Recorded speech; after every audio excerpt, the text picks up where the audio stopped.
दीपावली के शुभ मंगल दिवसों का शुभ प्रारंभ पुष्टिमार्गीय परंपरा में हटड़ी के दिनों से होता है। हटड़ी यानी हाट, मेला, बाजार लगना। जैसे आज भी ग्रामीण विस्तारों में विविध प्रकार के त्योहारों के समय अलग अलग मेले लगते हैं। वहाँ मेले में कोई सुंदर वस्त्र बेचता है तो कोई धन धान्य बेचता है, कोई विविध प्रकार की वहाँ वस्तुओं को, आभूषणों को, पदार्थों को वहाँ बेचता है।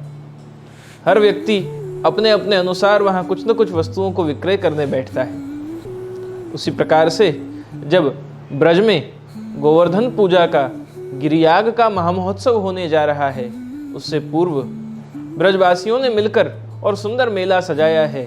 और उस मेले में एक दुकान लगाकर नंद बाबा के सुंदर राजकुमार, ऐसे नंदराज कुमार श्री कृष्ण स्वयं वहाँ हटड़ी में अपनी भी दुकान लगाकर बैठे हैं। और जैसे सब अलग अलग वस्तुओं को बेच रहे हैं, प्रभु स्वयं क्या कर रहे हैं?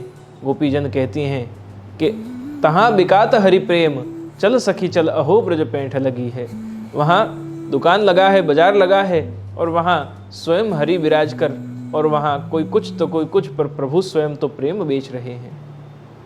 भक्त के हृदय में भगवान के लिए प्रेम प्रकट हो, उसके हेतु भी भगवान की कृपा की ही आवश्यकता होती है। साधन भी प्रभु ही बनते हैं और फल भी प्रभु ही बनते हैं। तो भक्त स्वतंत्र रूप से भगवत प्राप्ति कर ही नहीं सकता, उसे भगवत कृपा की आवश्यकता है। विवेक वो रखे, धैर्य को वो धारण करे, पर प्रभु का आश्रय प्राप्त हो, वो तो भगवत इच्छा के अधीन है। और इस हटड़ी महोत्सव में जब गोवर्धन लीला में प्रभु अनन्य शरणागति का दान करेंगे, उससे पूर्व भक्तों के हृदय में प्रभु के लिए प्रेम भी प्रकट हो जाए, इसलिए यहाँ प्रभु स्वयं हाट लगाकर विराजे हैं। और स्वयं के स्वरूप का प्रेम, भक्त को भगवान में प्रेम उत्पन्न हो, उस हेतु से प्रेम विक्रय प्रभु स्वयं करने वहाँ विराजे हैं। तो प्रेम दान करके और वहाँ प्रेम किस मूल्य पर लिया जा सकता है, ये भी एक विचारणीय बात है कि प्रेम का क्या दाम होता है। प्रेम का दाम प्रेम ही होता है। तो प्रेम से ही प्रेम को जीता जा सकता है। धन संपदा से कभी भी प्रेम को जीता नहीं जा सकता।